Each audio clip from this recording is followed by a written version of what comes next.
Would you please join me in a pledge of allegiance? I pledge allegiance to the flag of the United States of America and to the republic for which it stands, one nation, under God, indivisible, with liberty and justice for all. Thank you. Are there any agenda additions or changes?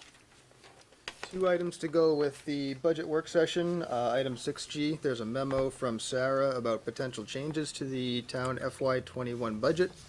And there's also a draft job description for an economic development coordinator. Okay. 6G. 6G. Both for 60? Okay. And I don't see anybody is anyone here in the audience for the Champlain Housing Trust discussion? Hi, Mary Beth. Okay, so I'm not gonna ask to swap those, because I thought we'd have an audience for that. Any other agenda changes or additions? Would anybody like to move to approve the agenda change? I move we add the Economic Development Coordinator job description and the potential changes to the town FY21 budget to item 6G. Andy, will you second? I second. Okay. And just for the audience's information, Board Member Pat Murray is traveling and is not able to be here today. And Board Member Andy Watts has had a family emergency, so he is not here either. But we do have a quorum with 3 members, so we're able to continue. The first item on the agenda is business item 6A, B, and C, interviews for appointment to, pardon me? Oh, I'm so sorry. Public to be heard. Margaret, what can we do for you? This is in reference to your outreach to the sporting events, having select board members attend this for This the informational schedule of purposes. sporting events, And yeah. I'm just wondering, have you considered other possible events such as art, dance, music, drama? Are there, did you look at the calendar to see if there was any of those kinds of events that you might also consider? I did not this year.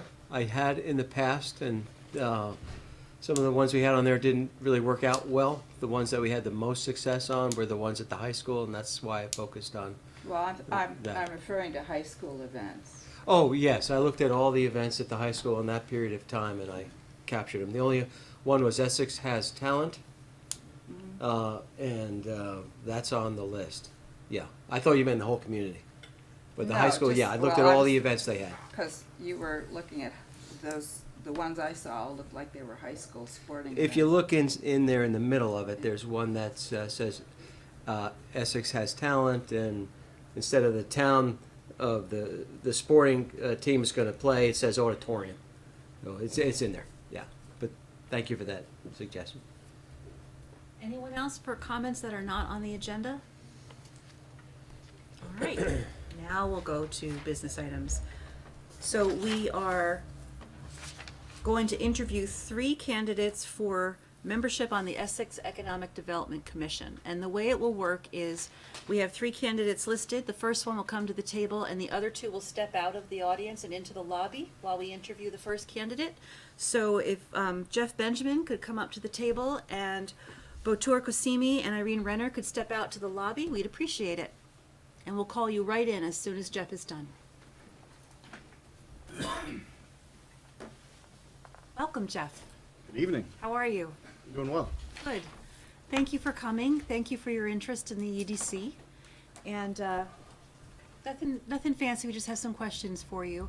Can you tell us a little about yourself and your interest in the EDC and why you decided to apply? Yes, well, I was born and raised in the village of Essex Junction. I now live in the town. Single father. My daughter goes to Essex Middle School. My primary interest is to get more involved in the community. I have been following a lot more of the news going around and want to be part of what's going on. I'm very close with a lot of the business members in the community and really want to see a good direction to build build a strong community that, you know, I take a lot of pride in Essex. Having grown up here and then left and moved back here as an adult, I just think that this is a great place to live, and I want to see companies as well as local businesses and restaurants and stores be a place where people want to come as a destination. That's great, thank you. Feel free to jump in with questions. I have a couple, but Max, go ahead. What do you see as the biggest impediment to businesses in our community, and what would you bring to the table to help address that? Well, I think that what I've noticed the most, just from the outside perspective, is the businesses that are here are not, they're not all out in the open. There really isn't a great community view of what is in Essex that is a place that you can work. You know, I know that we have been building a lot more of the view of restaurants and the spotlights on some areas where people can come. But I don't think that people see a lot of the areas of Essex as that destination anymore, such as the Essex experience, you know, redoing that as more of a destination, which kind of lost a lot of that along the way. So what I would like to do is be part of that, you know, that vision of how do we attract people in? What methods, what do we do to bring people into seeing it as more of that destination, as well as, you know, a lot of the transformation that's gone in the IBM complex over the years. I grew up in an IBM family. I worked at IBM for a couple of temporary terms back in the early 90s. But I didn't even realize what's going on over in that complex, and a lot of the other companies that are coming in and taking up a lot of the blank space. I didn't even realize what was going on. So what I would like to do is help bring that to the table that the community as a whole can see. Not only individuals and people that live here, but also companies that are looking to expand or reach out. Do you have any questions? No, that was great. I enjoyed learning that. Have you attended any of the EDC meetings and had a chance to talk with the chair? Yes, I have. I think I've only been to one or two of the meetings, and I have met with Jim and sat down with him, met with Brian. I actually grew up with Brian Sheldon, so I, you know, grown up and gone to school with his brother and played hockey with him all through our younger years. So I do have some familiarity there as well. I did get a chance to meet with them during the meeting as well as offsite as well. Great. And what is your understanding of the role of the EDC? Well, it's very broad right now. Just seeing what the meeting is, or watching the meeting happen, it kind of gave me that stroke of being that, what we can bring to the boards as just a different vision, different perspective, different ideas, to allow you to, or allow the community to continue to build from the business perspective, to do the outreach with the business side of it. So I'm still learning about what all of the role is and where the limitations of the different boards. But that's just a limited role right now. Do you have any questions for us? No, Okay. pretty easy. Annie? I do have one more. I don't know if somebody already asked it, but you know that the time commitment and the meeting times and the. Yes, Friday mornings, twice a month. Excellent question. Well, Very important. Well, if you don't have any further questions for Jeff, and Jeff, you don't have any further questions for us, would you mind taking a seat in the audience? Sure. Thank you very much for taking the time to come tonight and for your interest. had Jeff before us for the other position. Yes. And our next guest is Botur Kasimi.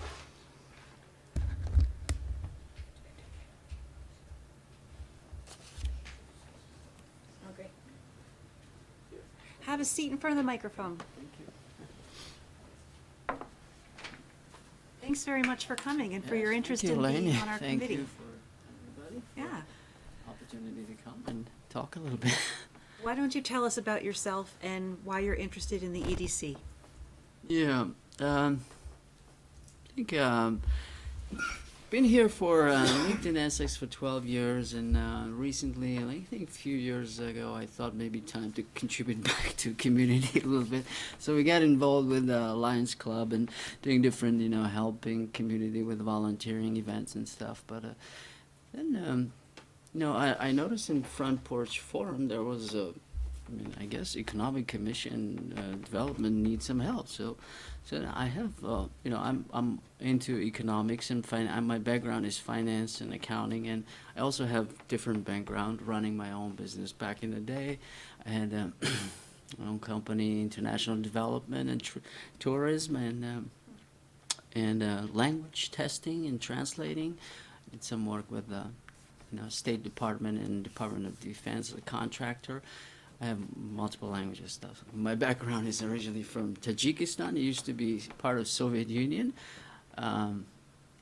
So 12 years ago, moved here, went to Champlain College, studied, and then at the same time ran my business. Now, it's been, time flies, I guess. It's 10 years, 12 years already now. So, back to the point is I feel like, Essex is my community now.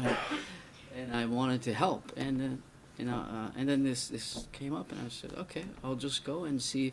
I bring different perspective, some different background expertise, including as I said, in economics, business management, accounting, finance. I'm all about data analytics and project management, and so I could help out, and I have time at this moment to give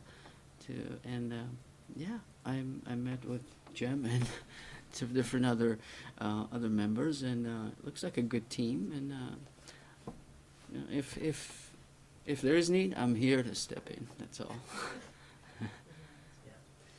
So, what do you see as the biggest impediment to businesses in our community, and what would you bring to the table to help address that?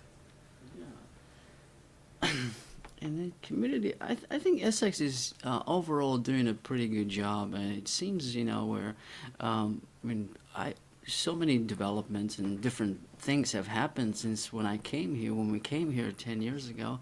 We're in a good solid footing. We're not too far from Burlington. We have, I guess second largest population after Burlington, and then a bunch of different businesses. People love Essex, and a walkable center here in 5 Corners, and then if you go, like 5 minutes, 10 minutes, you're in rural settings, so you can, it's a good, safe. And our school is, I've heard and I checked, I guess it's good, but I think to develop more, I don't know I haven't read our mission statement yet, or as an Essex town community, what kind of a development do we want? How much of a development do we want? The reason I don't want to live in Boston or or New York City is too much for me. This thing. I like controlled or measured development. That is, like you choose, and I wouldn't want to go just for development and say for sake of development. It has to be so.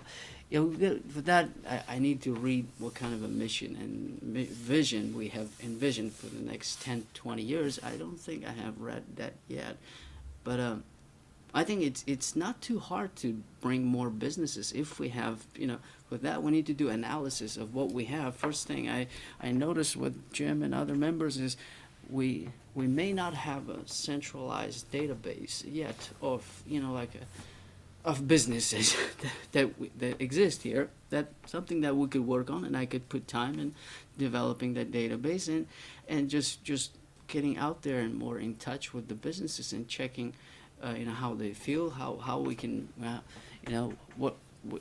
essentially, the idea of committee is like being I guess, a bridge between, government and other community leadership of the community and the business to help out to, it's like a bridge, to hear both sides and make sure that their needs are met and the town's needs as well are met. But I don't, and yeah, there's some things definitely there is room for improvement to. Like this, I guess, a brochure or flyer that some Addison County towns had it, and we don't have it, which I would think, in any town would probably have it. And that's one thing we could work. There's many different things, and yeah, I think the idea is to start with with a nice vision, and then get the base database, and then work from there, reach out, and then plan and see what kind of development we want, and then try to make that happen, that kind of a development.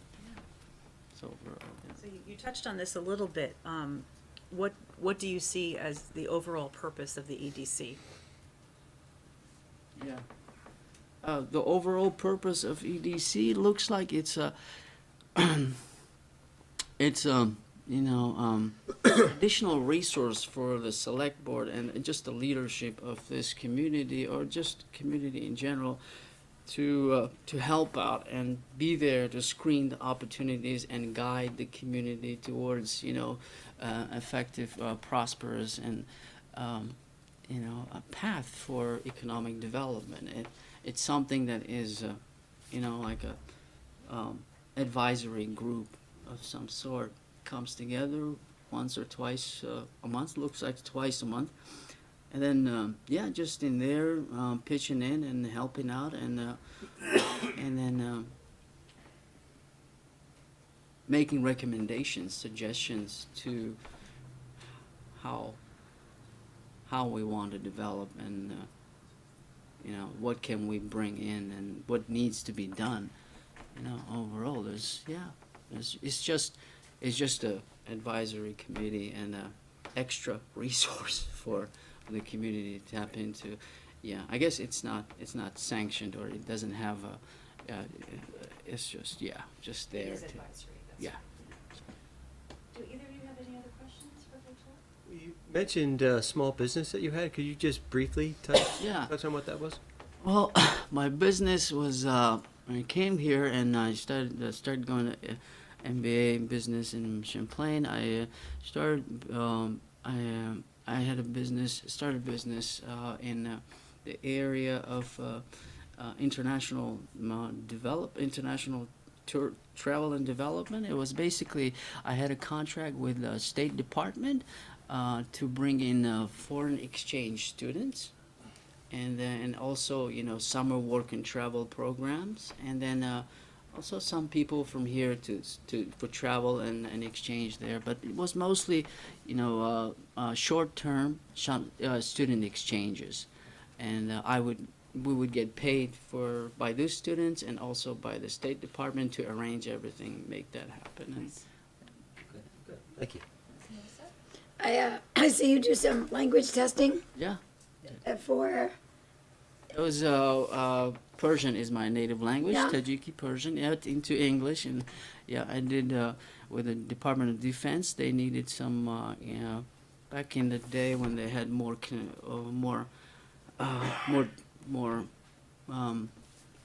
military involved in Afghanistan. Afghanistan is Persian, Farsi speaking as well. So I was there, and I was a lot of soldiers that I would over the phone would. That's interesting. Screenings.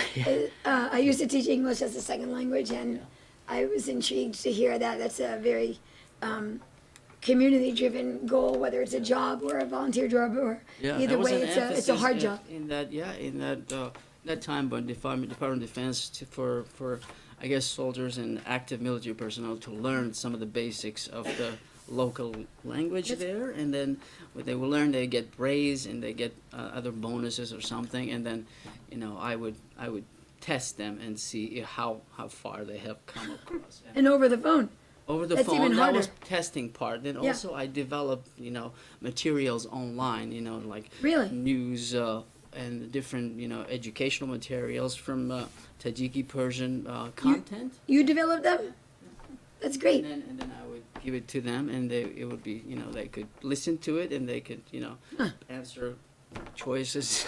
That's great. That's pretty cool. Thank you. Fun stuff. Yeah. Do you have any questions for us?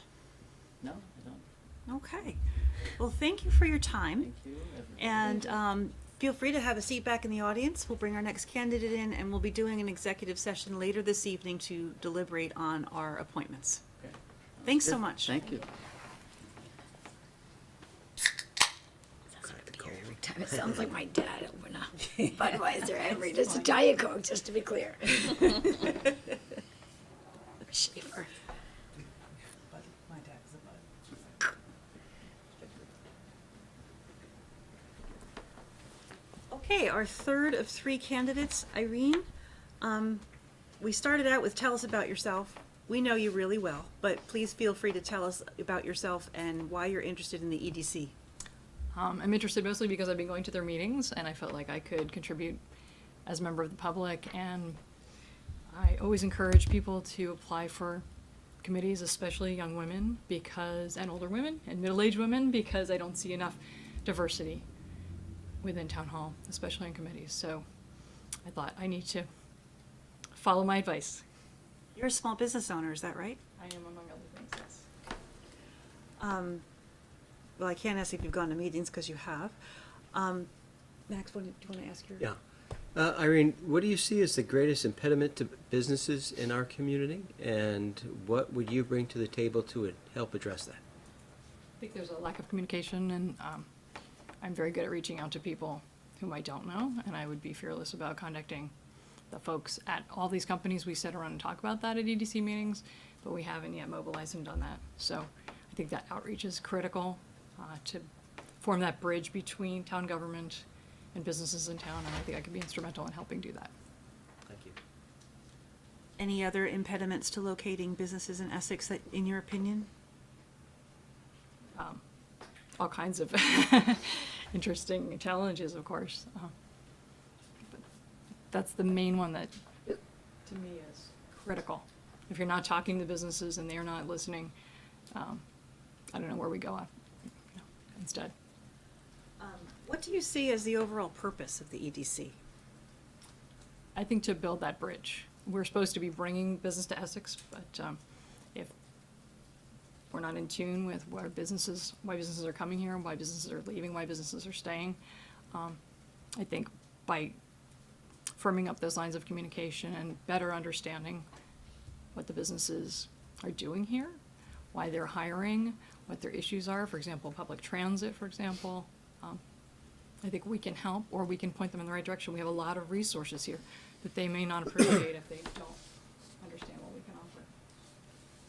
Did either of you have other questions? Yeah, you said there were many impediments. What, I'm just wondering what another one was. I know you're saying there's many, but Well, affordable housing is another one, right? which one? Affordable housing is a huge impediment to business. If people can't time, that means they're more tired maybe when they get to the workplace.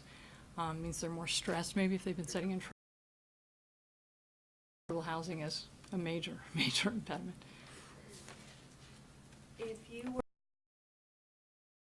of the tasks or projects that you think they should take up in the near future? One of the things that someone brought up to me recently was that agriculture is not something that we consider in economic development often enough. We have some farms in town, maybe some outreach to the agricultural businesses in our midst is in order. So that's something that I think merits some work, and I'd be willing to take that on as well. Do you have another question? Nope, I don't. I did not know that you were a small business owner. What is your business? I create custom crossword puzzles for special events and businesses. That's interesting. And that's got to be very hard work to think through, to plan out. Would you say that you are also thinking as a member of the EDC that you would want to bring business into Essex as well? Absolutely. And I've worked at all types of businesses. What I wrote in my letter was also worked for a worldwide consulting firm in Boston and New Jersey. I worked for several entrepreneurs. I worked for a bi-state commission. It was a bridge commission. So I've had all kinds of experience outside of everything I've done in local government, which has given me a real good picture of the resources that are available here to help those businesses that are just beyond our walls. And how would you reach out to bring business? to I the would community? contact them by phone first of all, but I would also use email. I would stop by in person if, I've been in plenty of businesses before. I love the manufacturing tours that are done sometimes in October where we've seen what what the soap company, Twincraft, has done, both here in Essex and in Winooski. I think more outreach to the public from those companies is also in order. We took a tour of Autumn Harp recently, some of us on the EDC within the last couple of years. So I think the more we can even get inside some of these manufacturing plants and actually see what's going on, that may also give us ideas of how we can help. I'm sorry, I guess I was, yes, great. I guess I was asking like how you envisioned the concept of the bringing of business, like to recruiting business. Or, for example, Middleby, right, is bringing in more of their Logit type of manufacturing here because they're already happy here. So that's where I would start. I would leverage the contacts we have, the businesses we already have, and then I think the word will spread organically, as it often does once the buzz gets generated. All of a sudden, people who didn't know were listening are hearing, oh, Middleby's bringing new people in? Boy, maybe my company should have a branch here. And the word does spread. I understand your strategy, thank you. Do you have any questions for us? What will you be using to decide? What are the factors you'll be using to decide? Well, for On me who you appoint. personally, it would be any number of things from experience with business prior to coming to the table, involvement in the community currently, ideas for going forward, and diversity, and the best sense of what we think the the committee needs. That would be what my criteria are. Anything else? I'd just like to hear from the other members if they have ideas about qualifications or. I just say ditto. I like when we're speaking about growth and development to consider fresh concepts and ideas for growth. And so I have a lot of feelings about energy and energy being really forward. And so for me, it's an energy piece. Sure. And I also religiously read the Vermont Business Magazine, so I always have my antenna up as to what is going on here and what could go on here. And like, Irene, thank you. Thank you Feel all. free to return to the audience, and as I said, we will do an executive session at the end of the meeting to discuss, and folks will be notified by staff tomorrow, the next day. I'm not sure what that calendar will be, but most likely tomorrow? Probably. Okay. Thank All you. right, thank you. Okay, now we will take item 6D. Discuss petition for charter change regarding composition of select board, and I'm really sad that Pat and Andy can't be here for this conversation. To understand, identify areas where we feel more legal opinion is necessary, identify questions for an FAQ. How would you like to approach the conversation? Or is Well, it very cut and dry for you? It's cut and dry for me. It's a legal thing. You have a petition. There's things you need to do, Right. and I say we just follow. I don't particularly see how it moves the community forward, but that's not the issue. That's The not- issue yeah. is you have a petition. It was verified by the clerk. Yep. State says you do X, Y, and Z. We'll do X, Y, and Z. Yeah, yeah. And we have, Greg and Evan, we have all of Susan has taken care of all of the steps. We have all the dates, we have public hearings on. At a larger facility, just in case. Yeah, for turnout, that's important. I understand we're probably gonna put together an FAQ because it's an article on the ballot, and we usually do that for town meeting. So are there any questions that you want the select board to answer, to put on a flyer to hand out to the residents? We did the column, which I did copies of for everybody. Those are some basic questions. If there's anything we want to add to that, or questions we haven't thought of yet, we can either talk about that now, or you can email them to Evan and Greg, and they'll put them on the FAQ for town meeting. Anything else? Happy to do the email of the questions, but other than, why. And again, I see it as a legal thing. You get a petition, you just have to handle it according to law. That's what we'll do. Okay. Annie? It's a little confusing, I think, Okay. to have, not for me. I think it's gonna be an interesting ballot, Yes, it will. but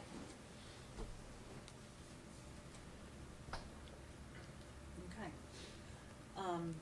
Greg and Evan, do we have any other additional information or questions or concerns that we need to discuss, or are we good?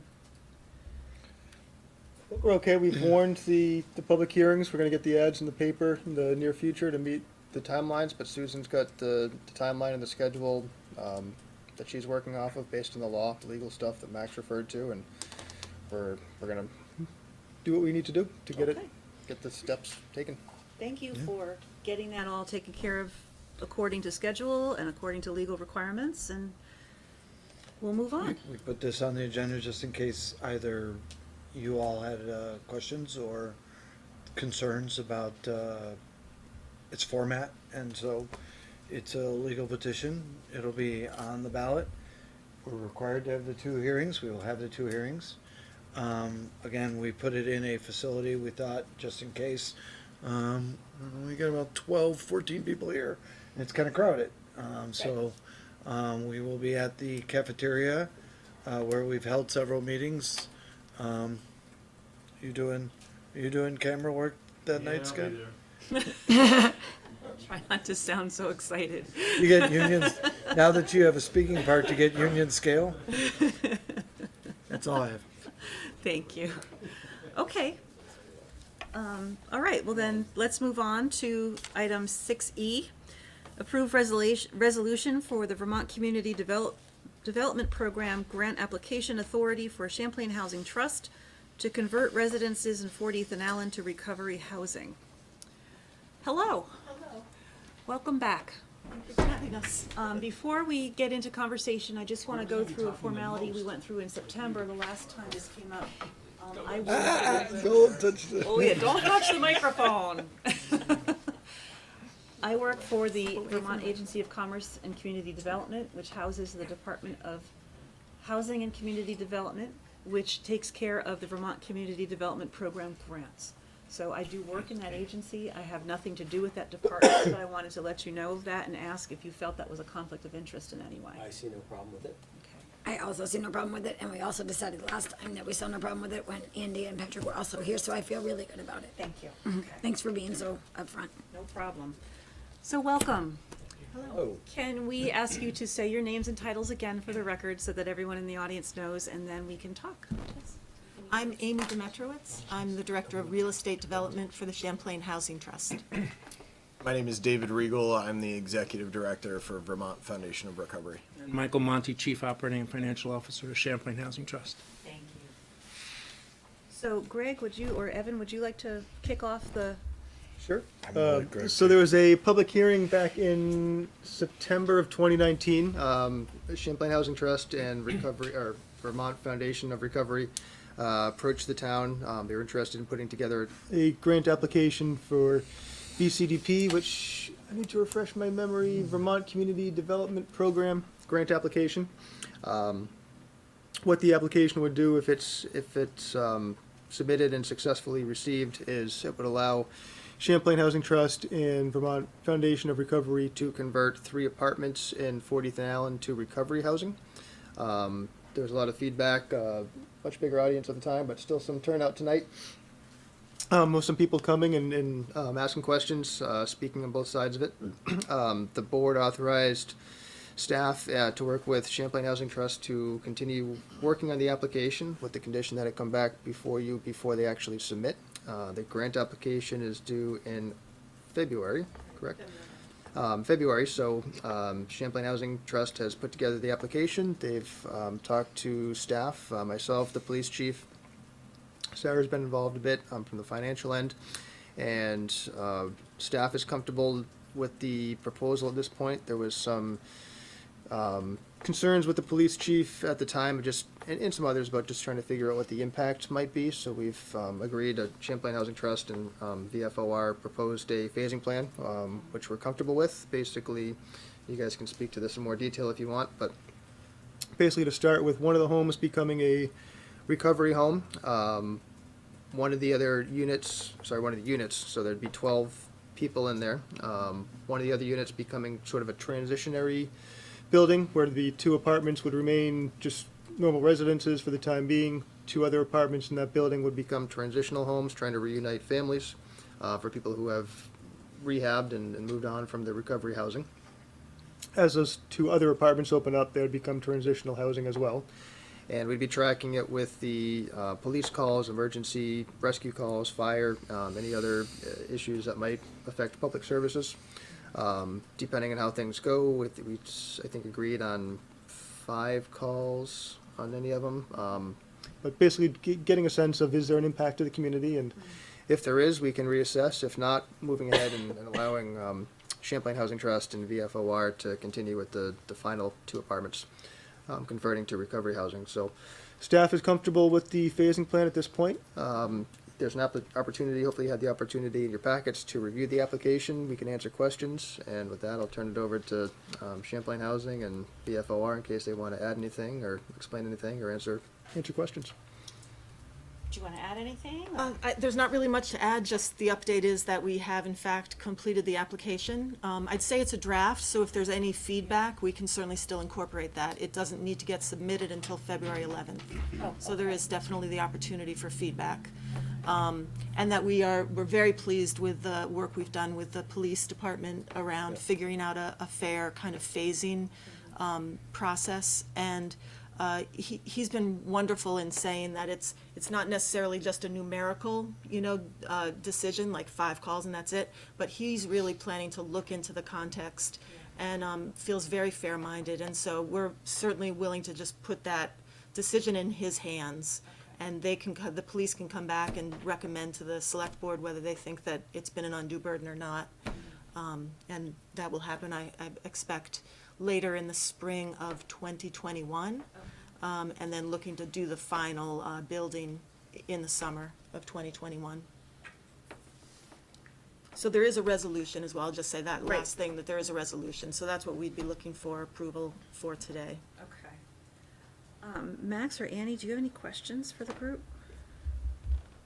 Yeah, I'm pleased to see that you worked with our chief to come up with the phasing plan. That was important to me at the time. I wanted to, try it, check, and adjust and before we go forward.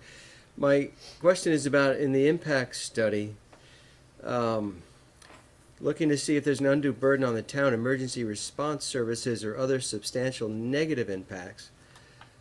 Where do we hear back from the impacts, not just on the town emergency services, but from the residents that live there? I think that's an important piece of the impact statement to include. It's not explicit enough for me, at least, to know if that's even going to happen at all. Are you saying the residents who will live in the buildings? Who live adjacent to neighbors. the neighbors, who live adjacent in that neighborhood, how will their voice be taken into account as part of this impact study, not just emergency response? I think the issue that was raised was really more around the burden on emergency services, and the expectation was that if there were crimes or the need for police calls, that's clearly an impact on the neighborhood. And so this does allow for this assessment to be done, but then it comes back to the select board for a decision to say, yes, we should move ahead or not. So I think in that process, you can certainly solicit more feedback from the neighborhood. So they won't be officially part of the impact statement then, Greg? We haven't talked about making it officially part of it. It's a good question. The first thought is that we would have to bring it back to the select board anyways. We'd have public meeting about it and be able to hear impacts then from residents. Just trying to think of ways to actually track it, and like Amy said, the chief would not just be looking at the numbers, but looking at the actual calls. What are they for? Is it, what's causing these calls? Who's making them? Is it just, fire alarm went off and happens to anybody, or is it more related to substances, and those types of things? So the neighbors will be alerted to the fact that this hearing or this impact study will be reviewed by the select board, and then so that they can come and share their voice at that time. Yeah, we can warn it. Before this meeting, I reached out to as many people as I could who left their email address at the last meeting. We can do something similar. Just to Okay. tell people when it's coming. Evan? There's also the opportunity, at any time, they can contact us. Yes. They can send us an email or a phone call at any time, as a resident of our community. Thank you. Anything else, Max? Annie?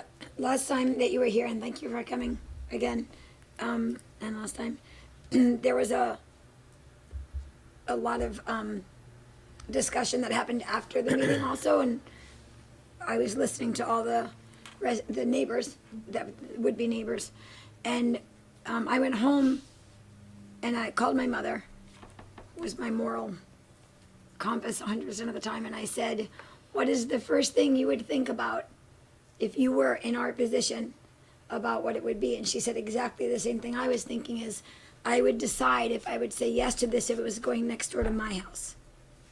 Because if I can't say yes to something that's going to go next door to my house, I can't say yes to it going next door to someone else's house. And so I sat with that for a long time. And here's the thing, we're being impacted either way. Right now we're being impacted from the wrong side of this. And we can be impacted from I shouldn't say wrong, sorry, from the painful side of it. And here's a way to be impacted from a hopeful side.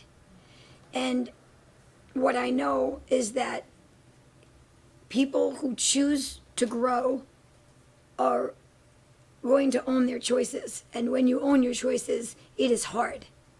And people who are willing to do hard things are the people who go through the process to get to here. And then to think that you would then put families back together, that's impactful in such a positive way that the energy of all of that just feels really good to me. So I know I'm not asking questions, but I really sat with it a lot, and I just see we're being impacted anyway. Maybe not exactly in that location, but why not balance and grow the scale? Well said. Thank you. I had a question for you at the last meeting about impact on the school system. Have you had a chance to contact EWSD? No, we haven't. Okay.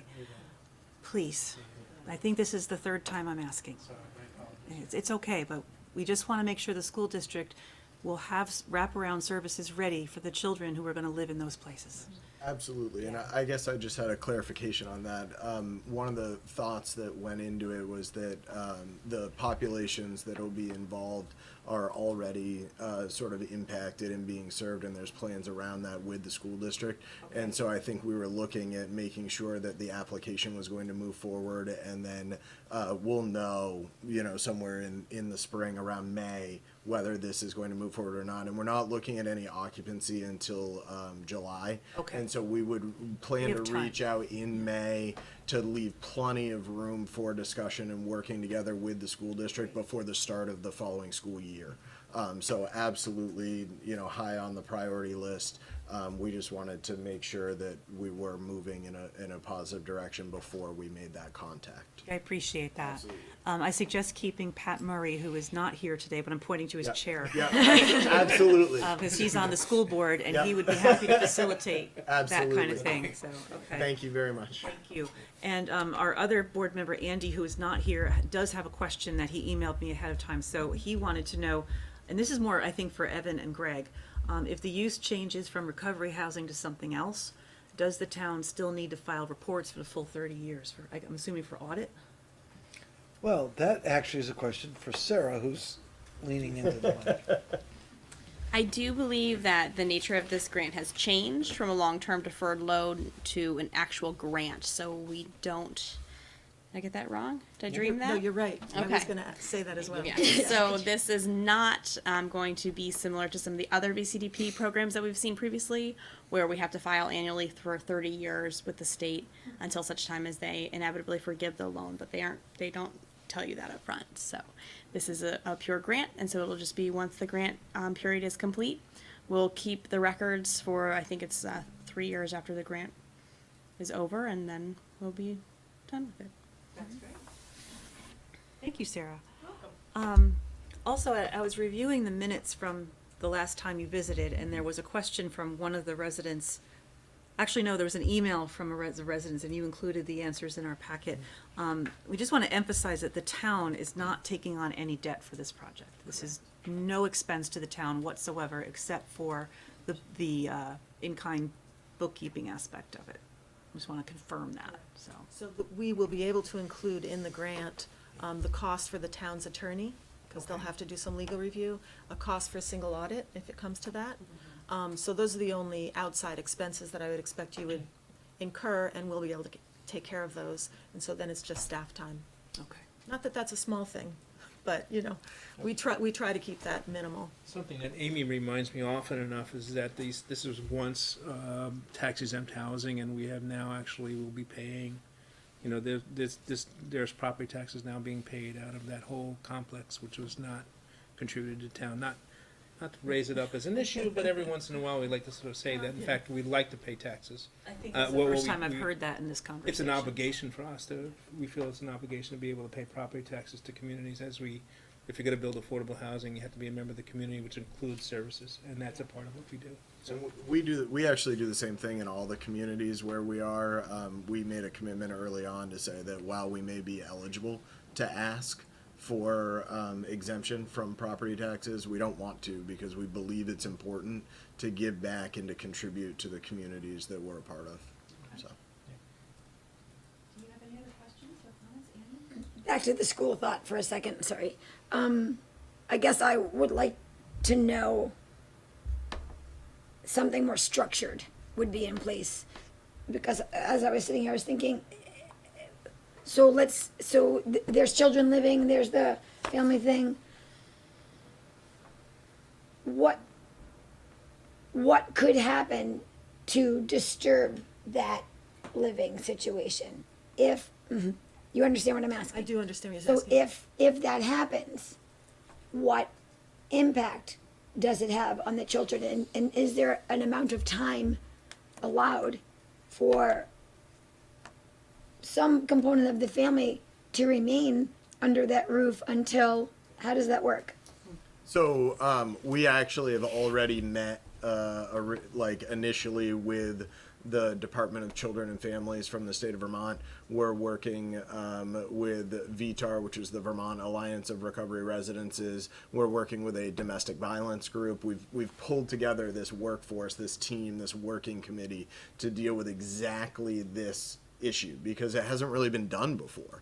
And so before we bring families, before we bring a child into any recovery housing, we are developing all of that policy, procedure, all of the wraparound services, all of the partnerships between subject matter experts in order to make sure that we're providing the right environment, the right support, and the right planning for any event that may be happening. Absolutely appreciate that, but we're committed to not bringing children until we have it figured out.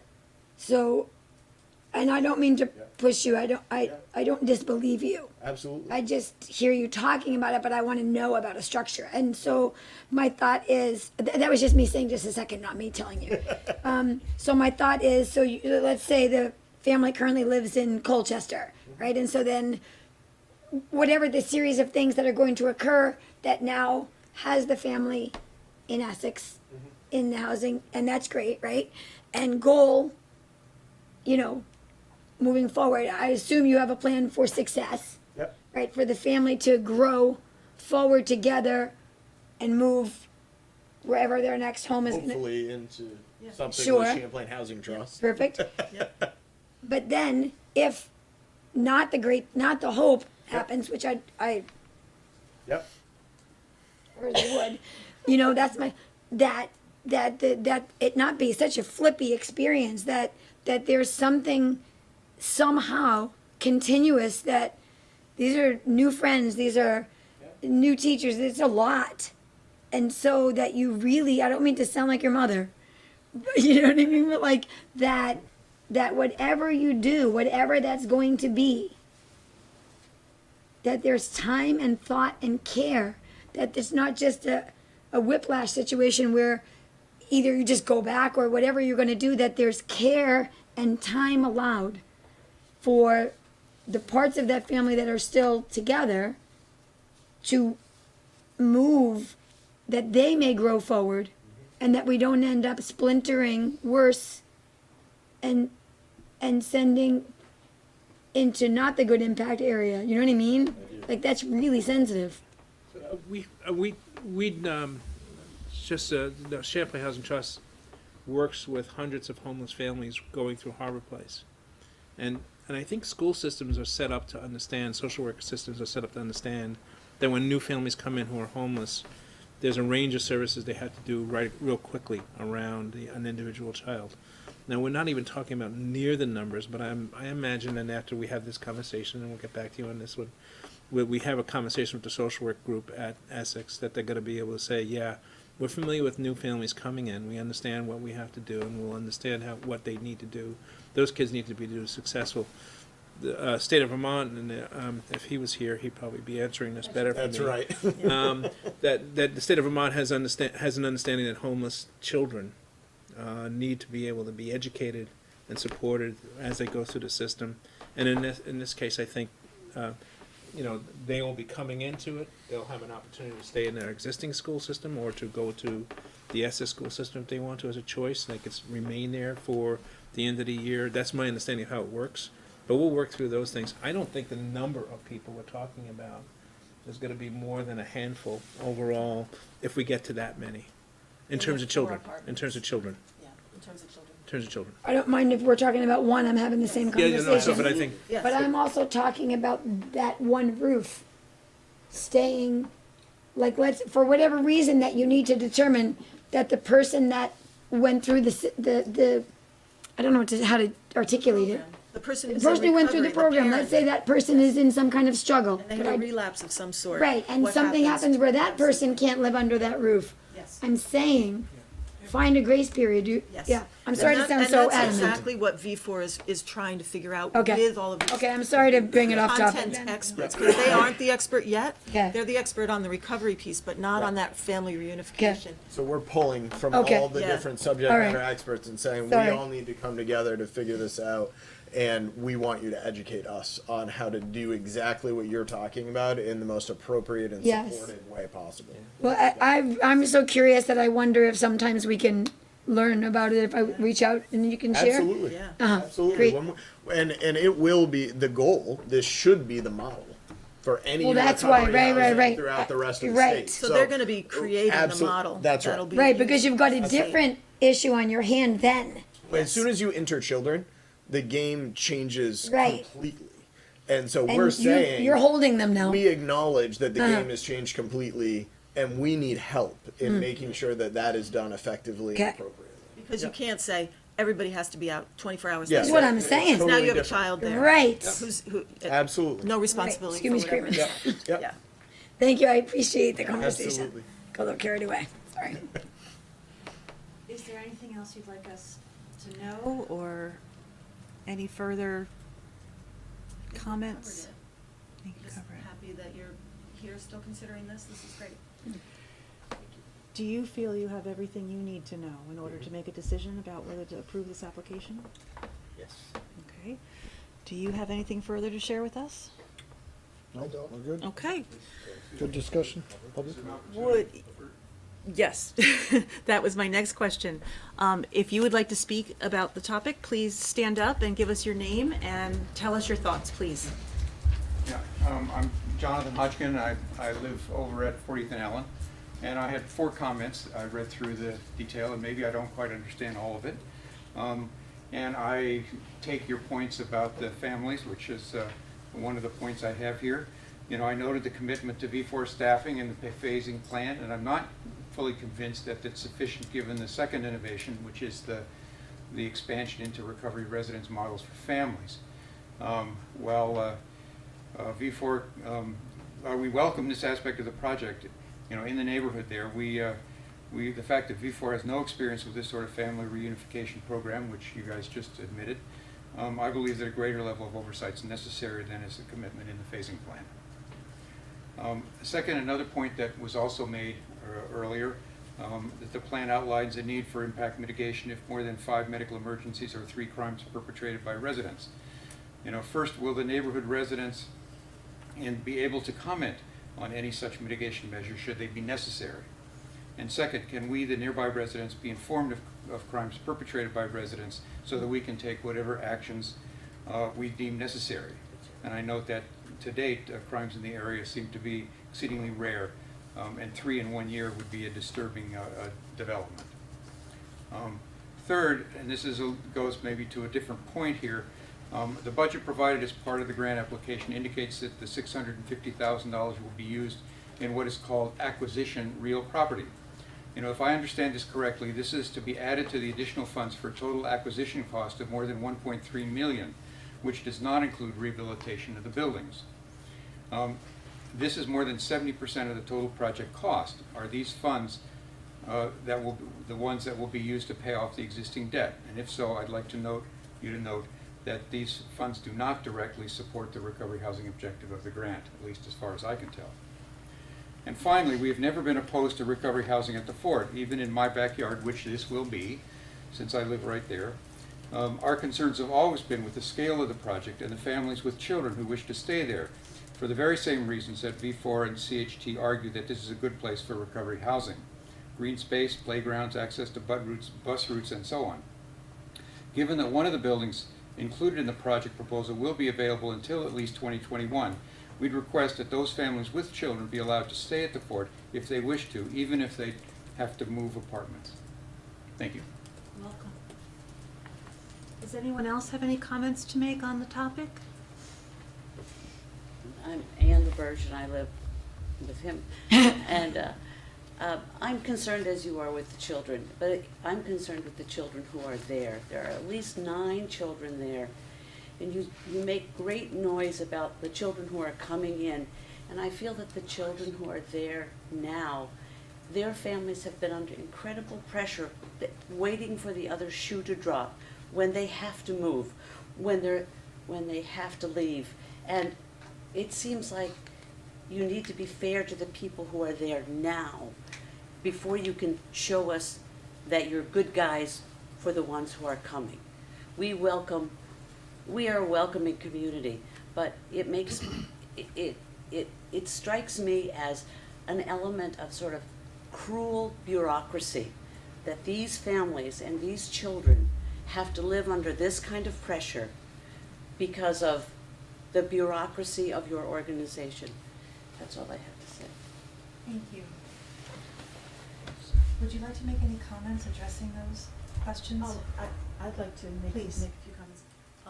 Yes, this time frame, especially with the phasing, does allow the current residents longer before we need to work with them to move.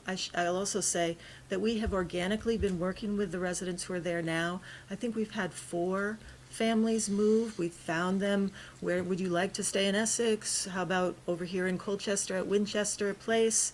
And people have made decisions about where they want to go. We pay for their moving expenses. We make sure that whatever rent they're going to be charged there is at least not higher than what they're paying now. In some cases, it's been lower. So we're doing whatever we can to be compassionate in the relocation of these residents. And we'll continue to do that, and especially now because of the phasing, there will be a longer period of time before we need to have everybody move out. We will definitely, as we open up one building for the first 2 recovery homes, people can move into the other building. We have some vacancies right now, so we'll be able to make that work. In terms of the cost for acquisition, it's in there as acquisition. We may actually transfer the property to a different CHT-owned entity to comply with the grant requirements of VCDP, but it is essentially paying off all of the debt on the buildings. And that's so that the rents that we charge V4 will be very low. They won't have to cover any debt. So their rents can be very low, and they'll be able to support the members that they're working with. So it is directly affecting their ability to do the recovery housing. Direct program impact is that the costs associated with renting these properties will be substantially less than what they're paying right now in the market. Translates into services, it translates into a better result for the people who are being housed. And as far as like the staffing and the support goes, and the folks that are there, you know, we are in the process of working with other groups to figure out the piece around children. And we will evaluate as that progresses, whether that means that it's additional staff time and support from V4, or more likely, what do the MOUs look like with these other organizations who are specialized in supporting children, supporting parents, providing that kind of education and intervention when necessary, so that they can do what they do best and we do what we do best to make sure to wrap around these families. So, you know, we're certainly well aware, and we're in the process of figuring that out as we go. I think there were two other things that were said. One was about crimes, number of crimes. I think we're talking about responses from the police, not necessarily crimes. It could be a range of things, and I think that's why the chief said we'll look at the nature of the responses, not so much that folks are going out and committing crimes. I think it's, the concern might be more, it's a medical response that needs to be made more than it's a crime in particular, and that needs to be measured, and that's fair, and I think that's okay. And so I wouldn't want to say that we're talking about, 3 crimes are okay. No crimes are okay. It's a question of how we respond to the issues that might happen. Secondly, most importantly, there's a call for housing children in recovery housing. I mean, the issue, and the reason is because children are being torn away from their parents right now because there is no place for them to do this. So when we're talking about this, our moral imperative is to first make sure the residents who are there with their children have a good place to live, regardless, some other location. And secondly, give an opportunity for there to be unification, as well as people being able to retain their children and not lose them. That's a big issue that's going on. That's why I think the state report called for this, and that's what we're attempting to do. Saying to do it is one thing. Making sure we get it done right. I hope you don't punish V4 for saying they want to get it right and they need to make sure it's done correctly. I mean, I'm just saying just because they admit that they want to be able to work and get the right systems in place.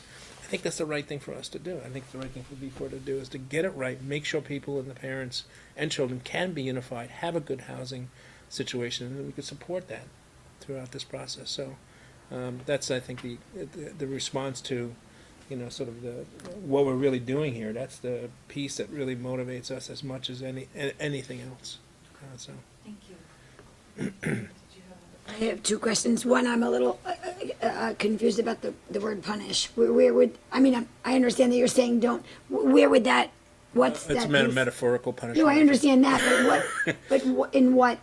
In the context that if V4 is indicating that it needs to build a program and it wants to do it right, don't say that's a negative. Say that that's a positive. Yeah.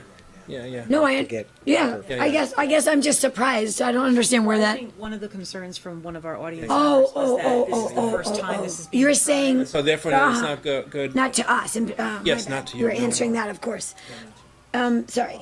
And I have a second thing, which is, and I don't know if I'm opening up another can of worms, but I really want to know. Am I understanding correctly that the status quo was no longer viable? You mean keeping it as rental housing? Right. If we weren't moving ahead with this Right. recovery housing, and again, we've looked at our portfolio certainly to see where is it an appropriate property where we could do something like this. As I've said before, these apartments have no restrictions on them right now, unlike the rest of our entire portfolio has other restrictions that wouldn't allow for this type of a program. So these are really the only that we have in our portfolio that can accommodate this type of a need. So that's why we've chosen these. If we weren't going to do this, we would need to do a refinancing project with these 3 buildings. We would roll them into a tax credit partnership and bring in income and rental restrictions and have them be apartments. You're so straightforward. It's great. I appreciate it so much. Yeah, I mean, Great. the status quo is not acceptable because we do have that debt and we do need Sure. to do some refinancing. Sure. We bought these with a short-term loan and we have to refinance to, extend that loan. And I think that the way you're offering, what you're offering to, and the time frame, while I understand what you're saying, and I'm taking you seriously because you're saying, what about these 9 kids? I'm hearing you seriously. I appreciate and value the discussion and understand the bigger picture, and can appreciate how hard you're working to ensure that you're giving somebody more and hopefully in general for what they want and for growth economically and thank you. All set? Yes, somebody better stop me soon. I think we're ready to vote. Oh, we need a motion. Would you mind? Sure. I move the Select Board approve a resolution for the VCDP Grant Application Authority for Champlain Housing Trust to cover residences in Fort Ethan Allen to recovery housing, to convert residences in Fort Ethan Allen to recovery housing, and authorize staff to submit the grant application. I second. Any further discussion? It's a need in our community. We need to admit it, and I'm glad people are willing to address it. I know it's never a perfect situation, but I think it's an important need, and the balance is you guys seem to really be trying to work it, and we have a phase-in plan. We have a method to measure impact, so that's why I made the motion. All those in favor, please say aye. Aye. All right, we have the resolution, we'll sign Okay. it and get it to you. Thank you for your patience while we went through this process. It was really important to us that we heard from residents and that we took our time doing this right. And thank you for helping Essex achieve our goals of having more inclusive housing and having a healthier community. So keep us posted on the Glad to help, progress. Pat. We will. Thank you very much. Thank you. Thank you. Okay. Thank you both. Now we are going to move on to the approving of the fiscal year 2019 fund balance assignments. Sarah, come on down. All right, back to the numbers. Where you're comfortable. Same. So the FY19 audit is complete. The financial statements have been reviewed, and we're just working on the management discussion and analysis pieces now. The memo that you have in your packet this evening that was given in draft form back prior to the holiday talks about an increase in the total fund balance in the general fund from FY18 to FY19 of about $693,000 as a result of 4 major items, and then a whole slew of smaller items throughout the. Everyone's leaving. That always happens when we I start know. talking about money. The most notable of these, it's good to see you. The most notable of these is that the police department came in under budget by $387,000 as a result of a number of vacant positions during the year. The second on this list is tax revenue, penalty, and interest in excess of budget. This was influenced by the tax sale that we had last year, closing that out, and then payment of our 2 largest delinquent tax accounts. One was a sale and the other was a refinancing. So we really can't take any credit for that. That's just the way things go. One of the things I'm going to try to talk about this really briefly is that governmental entities use modified accrual accounting, and so we only recognize revenue that's measurable and available. And by measurable and available, we mean revenue that has been billed and is due to us, but has been collected soon enough within the end of the fiscal period so that it can be available to liquidate current liabilities. So in layman's terms, that means if we don't have it within 60 days of the end of the year, we can't recognize it as revenue.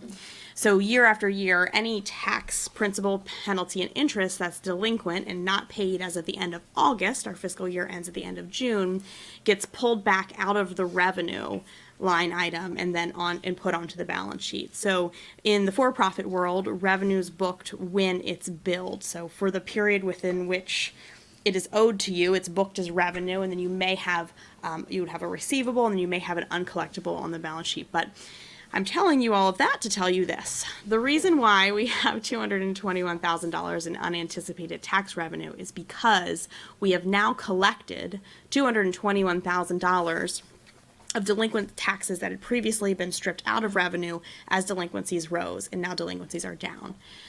I'm telling you this just to be very clear that this is really kind of a one-time thing until So you don't want us to be like, where is that doing? Right. This is not going to, yes. It's not a yearly. Yes. It's not like putting in your. Exactly. Sarah, you were great this year. Why not next year? Where's that bonus money? We also, another line item that was substantially in excess of budget was the building permit revenue, was over budget by just shy of $33,000. And then our property and liability insurance came in less than budget by $24,000. So those are the largest four items contributing to the increase in fund balance of $693,000. Moving on, so the select board has a fund balance policy that states that the select board can maintain an unassigned fund balance in the general fund of up to 15% of the current budget and assign amounts above that threshold. And I've listed in your memo for your reference point, 15% of the FY20 budget is $2,224,597. So essentially, we have some funds available to be assigned. Fund balance falls into 5 different categories. There's non-spendable fund balance, and so those are things that we can't actually spend, such as prepaid expenses and inventories. There's restricted fund balance, and that's things that are restricted by, say, debt covenants or grants or other external sources. There are committed items, of which the general fund in the town has none, and those are things that voters have voted specifically on that remain unspent at the end of the year. There's a assigned fund balance, which the select board is control of over, and then unassigned fund balance, which is sort of everything else. If you'd like to move on to page 2 of your memo, please. I've tried to break this out. This memo in previous years has been a lot of text, and I tried to put it in tables so that we could juggle all of the data a little bit better. And so I've listed for you at the top of the page items that are in non-spendable fund balance and restricted fund balance. There's no action needed on these. These are non-spendable or restricted by their nature, and just giving you the update of how they've changed over the year.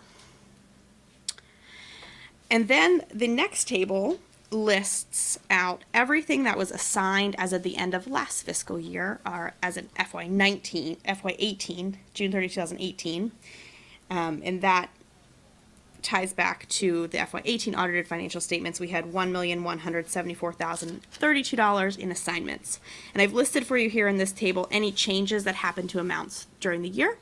So some of them were spent, some of them stayed where they are, and a few of them have, and they all have some notes here for you.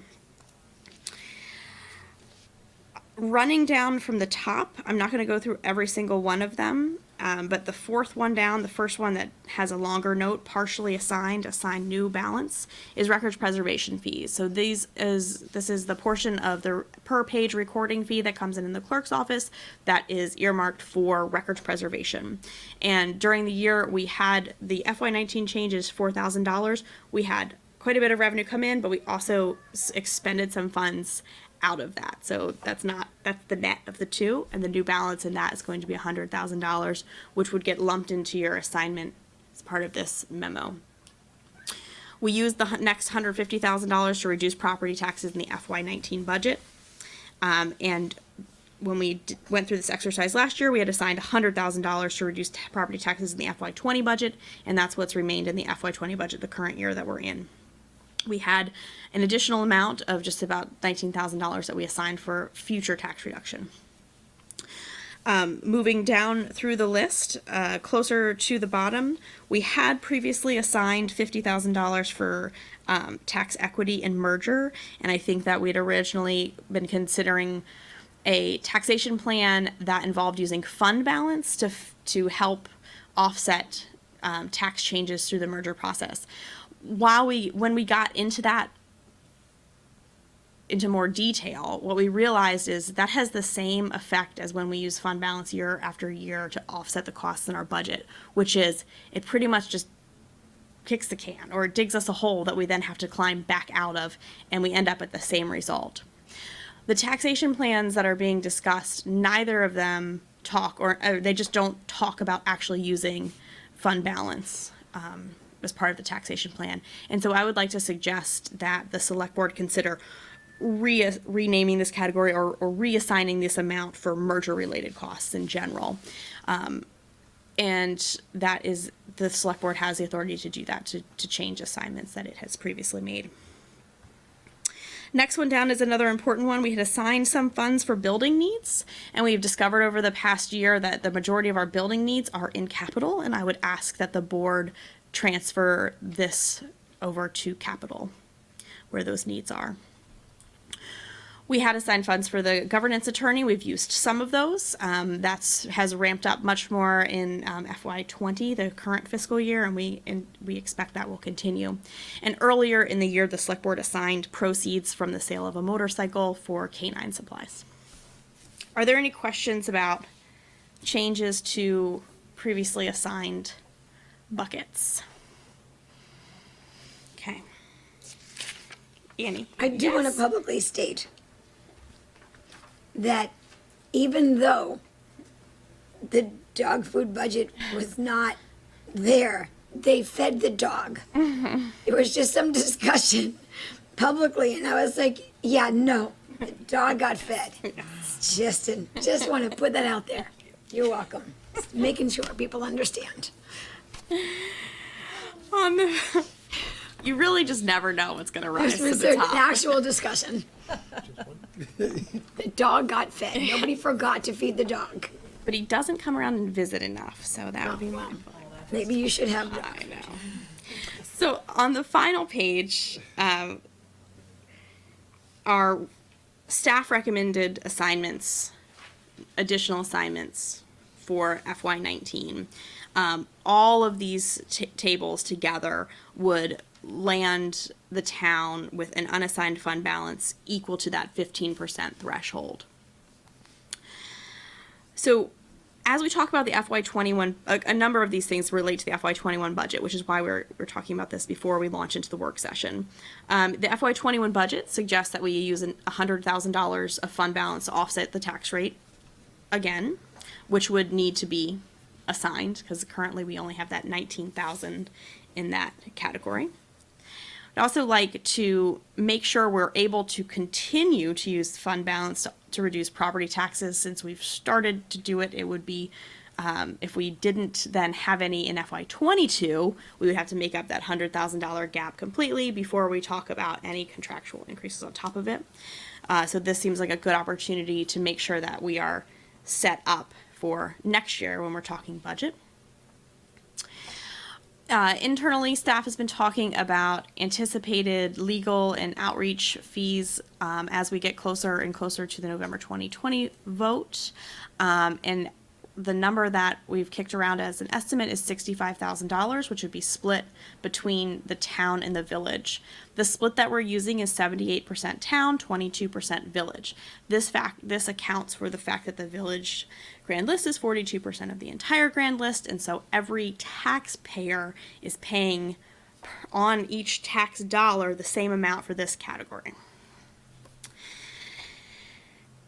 We think that fund balance is a good place for this, because if we don't spend all of that money, then we can reassign it or release the assignment at the end, as opposed to putting it as a new expense in the FY21 budgets. The planning department has a small reserve in the assignments from a previous year where they had budgeted quite a bit for consulting fees for a project and they weren't used. Those have been used over the last few years as projects and consulting needs come up, and we are recommending that we replenish that reserve with $20,000 in anticipation of some upcoming reports. Now, the next three all relate to the FY21 budget. So in looking at the FY21 budget and trying to keep costs down, we looked at some one-time items or some non-recurring expenses that would appear in the FY21 budget that we thought we could possibly use fund balance for instead. The first one is that we cut some one-time costs out of the IT budget to the tune of $15,000, and I think I think internally we're in agreement that one-time costs are a good use for fund balance. In the police department, we had postponed the purchase of a detective car out of the FY20 budget. This one's replaced every few years, and so we're suggesting smoothing that budget impact by using fund balance to pay for that. It's also a nod toward the fact that that half of the increase in fund balance is as a result of the police department budget coming in under budget. Elections is also going to spike in FY21 because of the number of elections that's being suggested. As we talked about on budget day, there is the FY20 budget had a formula error in the finance department where cost of Lauren's hours didn't get included, and so I'm asking the board to consider assigning $8,000 toward that, as we've now included it in the. We did pay her, yes, and she's been very helpful. So that everybody's Eight clear. as well. She also got fed. And her dogs came Right. to work. Just want to say. And then staff would like to recommend the balance be transferred to capital where there are large dollar needs. I know that during budget day we had talked about prioritizing some of the final repair items at the library, including the back bathroom and the overhang over the handicap ramp that keeps getting icy. And so this would be, right now, I have this lumped in. My vision would be that it would be assigned to transfer to capital, it would be transferred to replenish the undesignated balance in the capital fund, and then we would revisit priority projects, and then designate out of that. So this list isn't longer, although it could be. So I would gladly answer any questions you have or comments. How fast can we get? I can't tolerate the senior citizens standing at the back lower door waiting to be let in. I can't handle it. I want the thing. How fast can we fix the kids' bathroom how fast can I do that? Not me, sorry. Sorry, I was being funny. It may also depend on whether or not you agree to increase the hours of the building. No. No, that's a fair. I don't know. That's a So fair I statement. really don't know. But I know it would be Dennis and Tom, and I do know that Tom has a number of high priority projects on his list, and we would have to ask. Oh, I see. Which I can do. I mean, that's not going to change my opinion, my decision. I can't give you an exact answer, except I could tell you that it has already begun being looked at. There are a number of factors that are limiting our ability to just do something over there. One being the easement that we share with the neighbor, and where, if you put a covering over that door, where is the water going to go? Sure. And it has to stay on our property. Sure. So that's something we are struggling with as one of the concepts that we need to deal with. The bathroom's somewhat, it's all ours. We'll hit it when the funds are available, and we work it out with the library as to how to do it time-wise. Right, but I mean, I'm sure that somebody's gonna be creative and come up with this. I feel I'll come over. And Annie, as you know, this is also not our only building, and is not the I only know. project. I know. I understand. I'm sure they'll prioritize it as rapidly as they Yeah. possibly can. So there's also the weather. They can't do a lot of it now. I understand. I'm just We also not gonna understand be that shy a to. library needs a working bathroom to be able to work on the other bathroom. Sure. Any other questions about the fund balance memo before we make decisions? So these are mostly one-time expenses. So the only one we're really kicking down the road are the ones that we're using as a revenue, Yes, which is like 100,000 for the FY '21 correct. budget. Okay. I think we're very fortunate to have a fund balance policy that is meeting its policy objectives. On that note, would you like to move to approve the fund balance Yes. assignments? Let's see, where is it? Delay the sound of the D so I can keep thinking it's fund balance. It is. It's right, it feels like it, right? It's money. Maximum amount of fund you're It allowed is to when have. it's a positive balance. Well, fair. I move that the fund balance be assigned in the amounts indicated above that we just went over. I second. Further discussion? All those in favor, please say aye. Aye. Okay, Madam Chair. yes. I know we have a busy schedule tonight, but I want the work that Sarah, Dennis, Rob, others from the staff put into this and to deal with all the priorities of what we have, including our recent storm. They put a lot of work into this, so I Sure. thank you for your support and for their hard work. For the hard work, Evan. Absolutely. Ex- It's yeah. not, Sarah, thank you. We're lucky to It's have my staff pleasure. that we do. we are very For sure. grateful. Great team. Okay, thank you. All right, so the next item is our fiscal 2021 budget work session.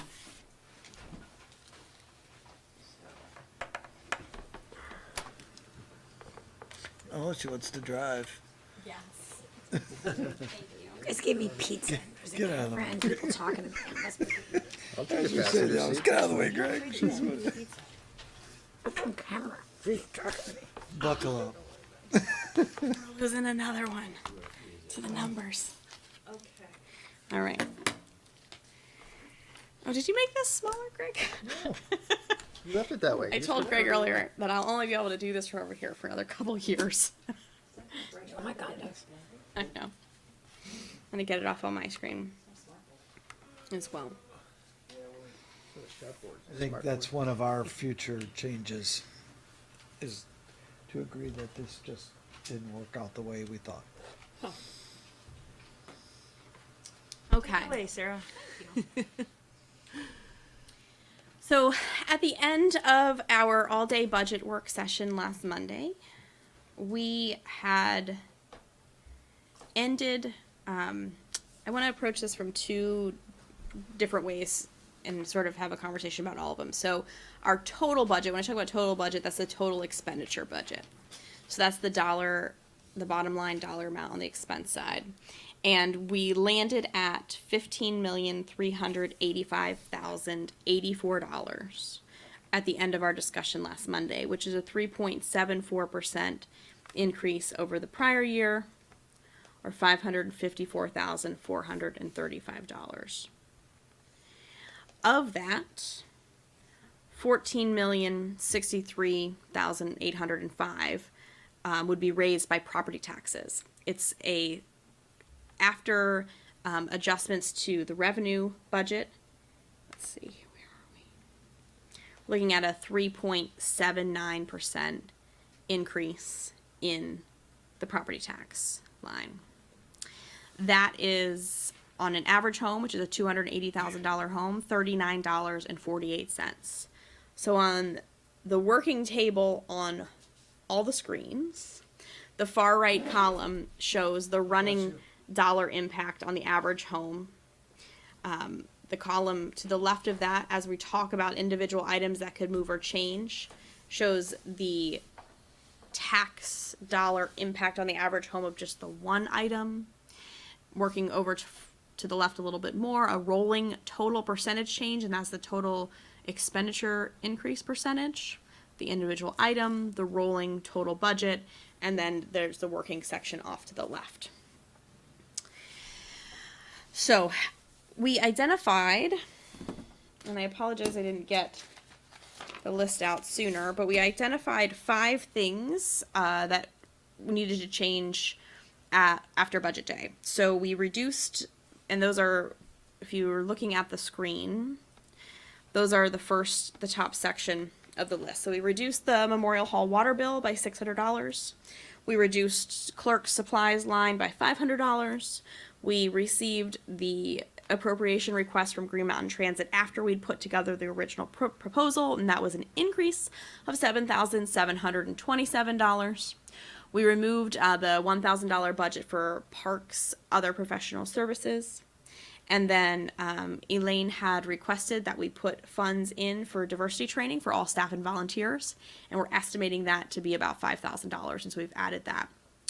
So that top segment, that's those are the changes that we identified as a budget day. That's a net overall increase to that original figure, putting us at 3.81% on the year, which is an increase to the average home of $40.60.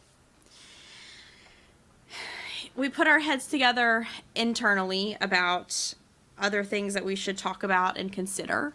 And I think in any budget year, automatically the first things on that list are any new initiatives. And so that would include the establishment of a capital transfer.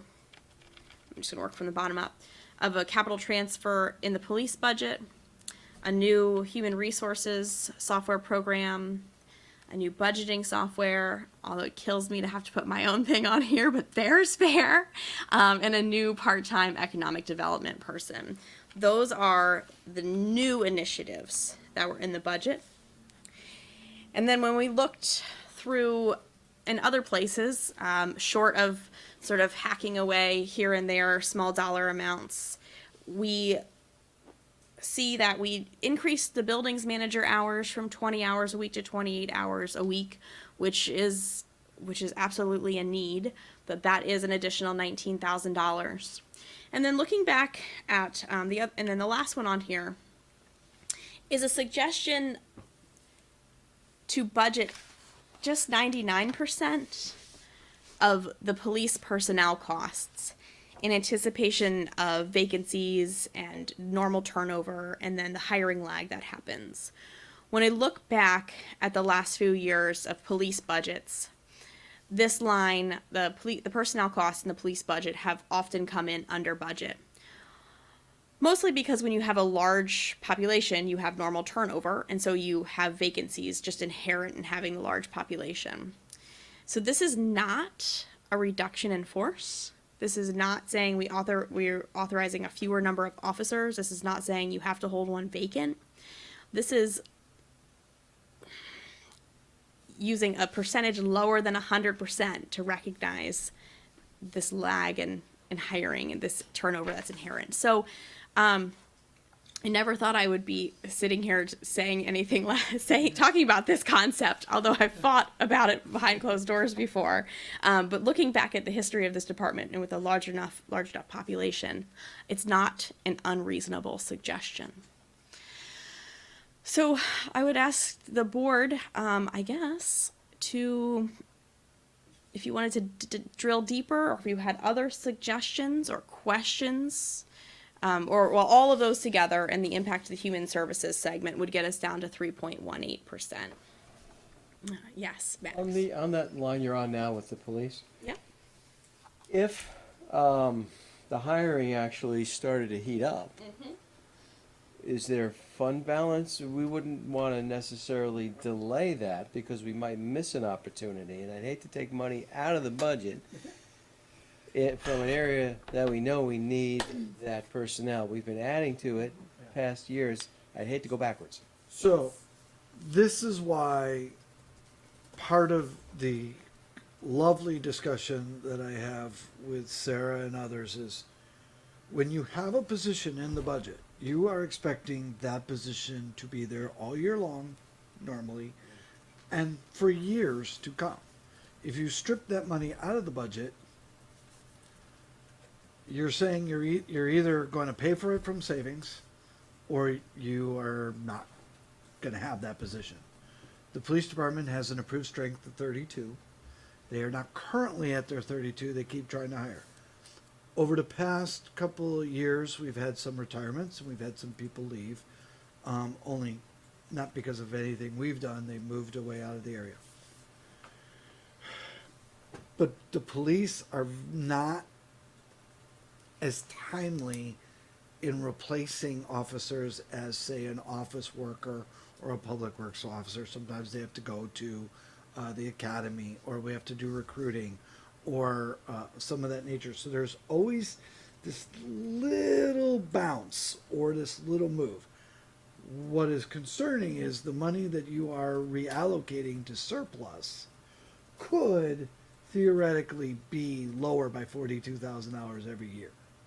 It will limit at some point your ability to fund other projects at that time. Now, we have a surplus of $2 million. That is going to take quite a while at $42,000, and it may not always be 42, and it may just be little variances. This is how we felt best to recommend in this budget year.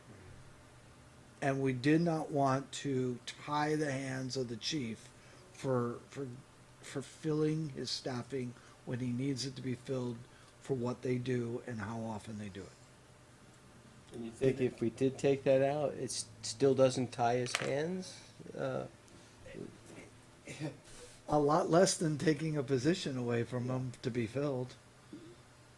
Sorry for that answer. It's again, back, if you look historically what the police department spends, historically, somewhere, potentially throughout the year, there's either an officer, take for instance, if an officer unfortunately is hurt and they are on disability, they are paid 66 2/3% of their salary, not by the taxpayers, but by our insurance company. That could be coming out of that number, or helping that number grow. We still have the officer, still being paid 100% of their things. They're just not 100% by us. I don't like this, but if it is the board's will to get down to a different percentage, this would be a way to do it without impacting many other things in the budget that are also important. If I recall, the police budget was up a pretty significant amount compared to last year Yes. for various reasons. Okay. All right. And I applaud Sarah for some creativity in this area. But we did have a very interesting discussion about its impacts. So again, we're hoping no one gets injured, so they're gonna always be paid they get paid full, but the insurance isn't gonna cover. The reality is our officers do very dangerous things. Yes. They chase people, they jump fences. Unfortunately, they also work in a very icy area, and one of the things that happens to them is they slip and fall doing what they do, and sometimes they get hurt. And we acknowledge it. That's why we also have insurance. But the other thing is, again, when we have a vacancy, it takes quite a while to fill a vacancy. But if there was an opportunity to fill that vacancy and yet we took this money out, is That there is correct. ability to come back to the select board and do a fund balance or fund transfer, or how would that? I certainly think the board at any time can reassign fund balance or do something like that. I mean, it's definitely, it's a risk. It's not a huge risk. I think it's a tolerable risk, and it might not pan out, or we might come in at 95% of budget. So you have to think It's about an this. idea. And I mentioned this maybe to budget to some accuracy of 99% or 98%. We're not that good. We get lucky sometimes. We're good. So over 15 million, 1% underspend is $150,000. So one way or the other, because you have the fund balance and you have of late contributed to it and done all the things you wanted to do with tax reduction, this is a reasonable, and the other thing that Sarah and I talked about, so think about it this way. if it ended up being a problem next year, it would take you $44,000 to put back in the budget the following year to take care of the problem if it is a problem. Right, that's the other thing is that It's manageable. we shouldn't overlook the fact that if we do this year, this is like using fund balance, that we would then more than likely start next year's budgeting 99% of the police personnel, right? So we're almost making like a budget policy decision here that in this larger population, we're going to budget less than 100% of what we think it's going to cost for turnover. So I'm not crazy about it, but the task is how can we bring this number down? And this is one way. This is my question.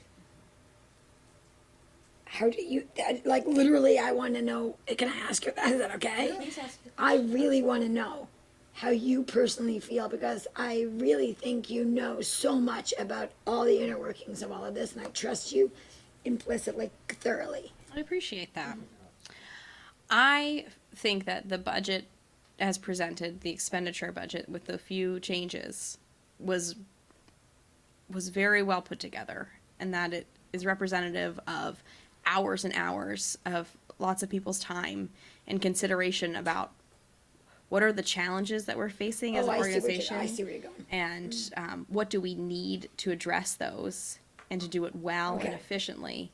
And I don't necessarily support any of the cuts I've proposed. Sure. It's not so much a proposal, but as it was options for discussion. Sure. Yeah. So your feeling is that in order to respect the things that came to the table, this not a bad give. Well, Figure out. here are some of the things that up higher on the screen that we already cut from the original proposal.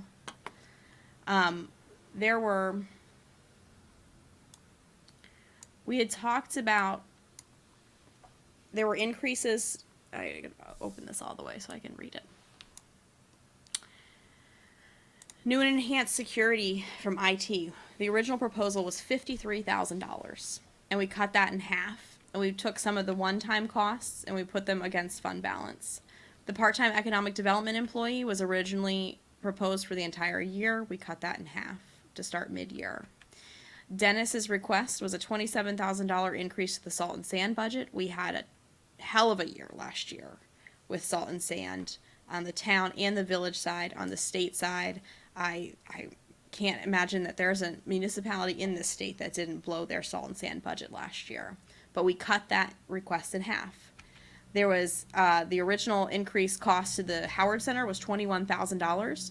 After some working with that group, that was reduced to below $10,000. We left the increase in the buildings manager. There was a $15,000 increase in the highway capital transfer in order to address the rising cost of equipment and Dennis's schedule, updated replacement schedule. We reduced that to $10,000. There was $14,000 for the election year. We've just assigned fund balance to help with those costs. We already handled the GMT. The police department had asked for a $10,000 capital transfer to establish a pot for them or a category for them in the capital fund. We reduced that to $5,000. Fire increase to capital was supposed to be $7,500. We pulled that back down to $5,000. We left Lauren's hours and we left the software. So those are things that we already considered. We brought down community development, other professional services or other purchase services. We took the detective car out of fund balance. We reduced the select board, other purchase services. We reallocated the manager's time after looking at the way that was being charged between the different funds, and as well as the audit costs. So that's the work we did internally to get to the 3.74%. Sure. There are those few additional changes that we talked about. Not a lot of dollars here, Sure. 600, 500,000. And that's where we landed. Yeah, so hope that answers your question. Well, it makes me very clearly understand what you're saying and why you're saying it. And I appreciate your integrity and straightforwardness because it helps me. I can't ask you to decide for me, which is what I was essentially doing. Okay. I have a question at the police line. Can you explain to me again or differently why doing this at 99% this year would be policy setting? Because couldn't we just do 100% next year? And I may have used the wrong words, but if we did 99% of the police budget, we took 99% of what we think is going to cost to fund all of the positions for all of the year. This year, we're under budgeting by $43,000. So next year, when we consider contractual salary and benefit changes, we decide we're going to budget 100% of this year. We already have $43,000 to make up. Oh, so I So saw this that is- as budgeting as 101% as opposed to 99. Oh, no, yeah, so just going to 100% is going to be that 43 that we shaved out this year, plus everything else. So similar to when we use fund plus balance. plus their rate increases, etc. That's, yeah, I understand now. I was confused. yeah. So policy setting probably isn't the right word, but it definitely sets us up to have the first hard discussion is going to be about $43,000 next year. Sure. That was all I had. I wanted to move on to another Absolutely. item. Okay. The way the buildings manager, I like the way we did the part-time before going a full-time right from the start. He said, can half-time work? And you found out that half-time doesn't really cut it, so we moved it up a little bit. And that's great. And I see the need for it. I mean, I don't want to see that get stripped out. That's seems like a vital piece. But I'm wondering if we can use the same type of method with the economic development director, and maybe would it be possible to roll that position into the responsibility of the interim director of development, and see if that works sort of part-time with that position. And if not, then, the next year's budget, you can come back and say, this is what we, wanted to do, but we could only accomplish X. We want to be able to do Y, so next year, maybe we need to go to halftime. But I was wondering, in order to try to reduce this budget some this year, if we could use that same methodology as you did the buildings manager for this economic development director, and save that 15 or whatever it is, 15,000. We certainly can try. Again, back to the good old college try. We have not hired this interim person. We have second interviews coming up. I was not in the first interviews, but Greg here was with some other people, and we believe we have some good candidates. We would have to look and see what their skill sets are. Not everybody has the skill set to do economic development or the background in it. We don't want to skew our need for the entirety of community development for just that purpose. I assume the person can do, we would make sure they can do at least the beginnings of what we're trying to get at. And since it is an interim position, we can take a 1 year look at it and see where this sits next year in next year's budget. So it sounds like that could be something you'd be willing to work with. If it's the will of the board. Okay, thank you, Evan. As far as the softwares go, the discussion we had on that would be insanity, I think, to cut That's those an out. absolute. I mean, that's what really helps us get to our efficiencies that we're always striving and talking about, so I don't see, I wouldn't support having the, either the budgeting one or the HR one be cut. Agreed. Any other line item observations? I got one more, but it goes in the wrong direction. Hang You on. want to spend money? Yeah. Let me get some candy. All right, good. We're good. Do you need one? Sure, thank you, that's very sweet of you. Anyone? No, thank you. That's sweet of me. I would like to propose adding $1,000 to the select board salary for the chair. I was chair for 5 years. I know what extra workload that is, and I think that should be recognized financially with a slightly higher salary than the rest of the board. So I would propose adding $1,000 to the chair salary, considering I'm not the chair. I think I can do that. Annie, do you have any other line item observations?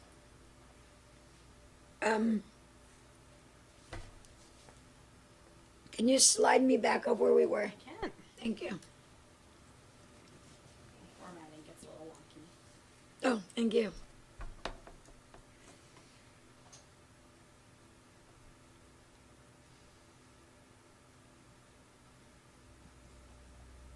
And now can I go back? Am I correct that I don't have this because I've been looking in You want everything the- from you want last the week? regular screen that we, No, this isn't Sarah's No, this is worksheet. in my Right, work. that's what I assumed because I was like, and then I thought, okay, That's the one in the packet. right. Just the screenshot, Uh-huh. yeah, there's that part. Okay. I don't have any other questions. I appreciate all the work. I'm sure you were gonna say that, sorry. So as much as I in principle agree with Max's recommendation of adding a salary increase to the chair, because this has been a part-time, almost full-time job for me on top of my full-time job. But I just can't even stomach the idea of telling our residents that we gave a board member a raise, even though it's only $1,000. Should we be fortunate enough to move towards merger and the voters approve that, I think that would be a great time to talk about more appropriate salary levels for all board members, but I don't support raising the chair's salary at the moment. Annie? Sorry, were you finished? No, I have one more. Yeah, I'm sorry. Okay. The other thing is, I appreciate Max's creativity in adding seeing if we can roll the responsibilities of the economic development employee into those of the interim community development director. I share Evan's concern that that director may not have the skill set, although the early accomplishments that we're hoping for that position might be able to be met, or at very least staffing the EDC's meetings, and relieving the manager and the deputy manager of that responsibility. But I don't want that line item in there because we told the public that we would not hire new employees while we were preparing the merger process and asking them to consider merger. And then also, and the tax implications of that, and then also adding another employee when we said we weren't going to. So I'm not comfortable keeping that line item in there. Otherwise, Sarah, I have to compliment you on the police adjustment. That was super clever and super difficult. And I mean, I would be willing to consider making it 0.5%. Make it 99.5. If that, maybe we could look at what that looks like on the spreadsheet. Sure. we would like the jury list. Let's go to the vote. Takes it to, oh, that's, No, sorry. I was gonna tell the jury list. I've got two spreadsheets going. This is the one that we can not save in. Do you see that? Was that good? Yes. So far, let's see. I'm just going to make a few quick adjustments here. I've heard support to keep the two software items in. So I'm just going to You're remove. terrifying me right now. Why? That scares me. I'm like, what if it's... Has it moved? I've got so many I've got don't worry, I've got the real one over here. But support to leave this on the cut list. We haven't really talked about buildings manager yet. These were all changes. We haven't really talked about this capital thing yet either. So far I've left in removing the capital transfer completely in the police department, removing the economic development person, removing the increased hours to the building manager, shaving 0.5% off the police personnel budget and the other items, and that lands us at a 3.4%. What? I don't think we want to cut the buildings managers. I don't. I don't Okay. wanna see that Okay, good. changed, yeah. Done. Out. We're at about 3.5%. Sarah, can you put the 99% 100% back Over. to 99% and not 0.5? Okay. Okay. And can you talk again, the capital transfer for the police, they're looking to establish a pool? Yes, so there have been. is none now.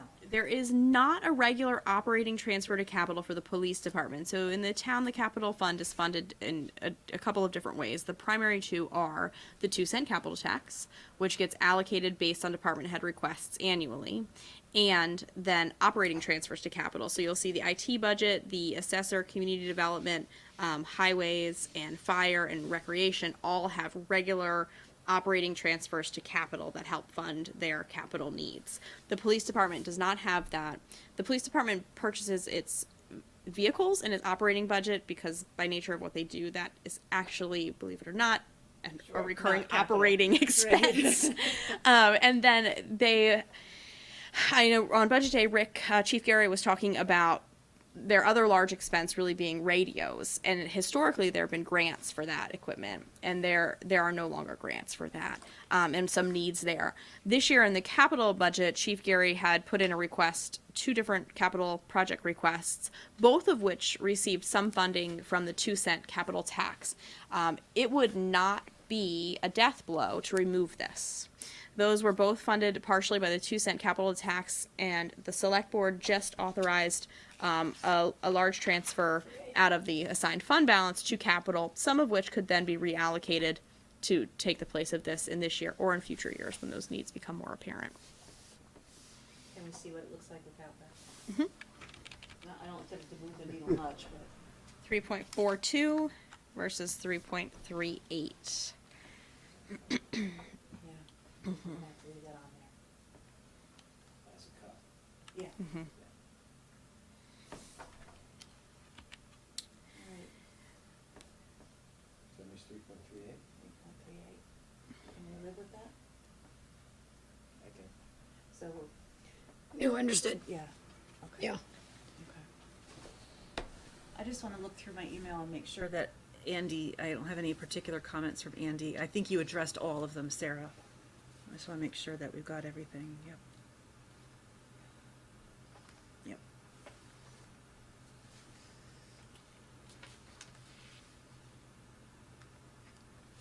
Okay, yeah. Sure. Okay, so do we feel comfortable with this 3.38% increase? I always like to be lower, but Yeah, I was hoping for understanding the 3, budget but the way we that's do, I just not think gonna that's work. that's not a bad place to leave it. Well, 2 of the numbers are a 3. Try to bring some humor. It's been a long budget season. It has. Okay. Before we make any final decisions, is there anybody in the audience who has anything to say about the budget before we set the final rate? Margaret? Not in reference to the budget per se, but I was thinking about last year's meeting where a citizen stood up and presented a case for adding $100,000 to the budget to take care of road maintenance, which was desperately needed. And if you go to Australian ballot, people won't hear those discussions, and that kind of opportunity will be lost. So I think that having a town meeting where you guys talk about this and give your rationale for all these budget figures, where people can hear it instead of going, yeah, 3.4% is way too high. I'll just vote no. I just think it's so important for people to hear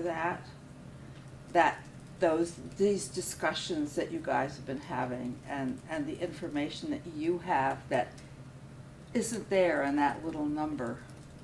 So I'm hoping you don't go to Australian ballot, because I think that's important for people to hear. So, Thank you. anyway, thank you all for all your hard work, and I think we have great staff. Seriously and amazing. Great managers and great assistant manager, Yeah. deputy manager, and Thank goodness for Dennis, you know. Yes. Oh.